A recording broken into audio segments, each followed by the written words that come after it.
ఈరోజు మేము ట్రాక్టర్లు అయినటువంటి మేము గోదావరి కని ఎన్టీపీసీ అందరం కలిసి సుమారు ఒక 5,000 మందిని రోడ్డున పడేసిన బీజేపీ కానీ బీఆర్ఎస్ నాయకులకు మేము ఖబర్దారు హెచ్చరించేది ఏంటంటే ఈరోజు మన శాసనసభ్యులు గారు ప్రభుత్వం ఏర్పడిన వెంటనే మనకు ఫ్రీ ఇసుక ఇస్తానని ఏదైతే అప్పుడు వాగ్దానం చేసినారో అదేవిధంగా మా ట్రాక్టర్ కానీ మా కార్మికులు కానీ అందరికీ ఫ్రీ ఇసుక అమలు చేసిన శుభ తరుణంలో వీళ్ళు లేని పోని ఆరోపణలు చేస్తూ మాకు ఈరోజు ఇసుక రాకుండా ఇలా రోడ్డున పడేసినారు. దయచేసి ఎమ్మెల్యే గారికి మేము ఒకటే విన్నపం చేస్తున్నాం, ఎవరో ఊర కుక్కలు మురిగినాయని చెప్పి మమ్మల్ని వీధిన పడేద్దని మేము మీకు విన్నపం చేసుకున్నాం. దయచేసి ఎమ్మెల్యే గారు మాకు యథావిధిగా ఇక్కడ గోదావరి నుంచి ఫ్రీగా ఇసుక మట్టి మాకు ఇచ్చి మమ్మల్ని కాపాడవలసిందిగా కోరుతున్నాము.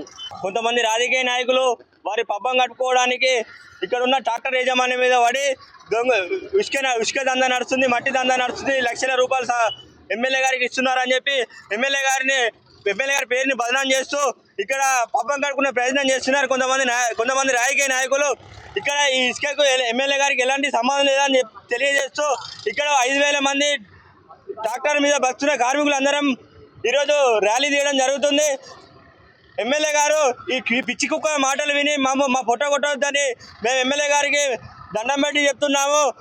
మీరు ఇసుక నడిపితేనే మాకు ఉపాధి కలుగుతుంది, అదేవిధంగా ఇక్కడ గరీబులకు ఇల్లు కట్టుకునే అవకాశం దొరుకుతుంది.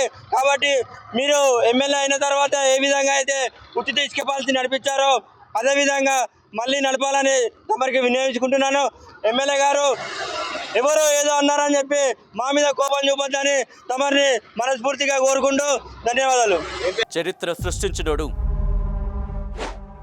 ఇప్పుడు ఆ చరిత్రని తిరగరాయబోతున్నాడు.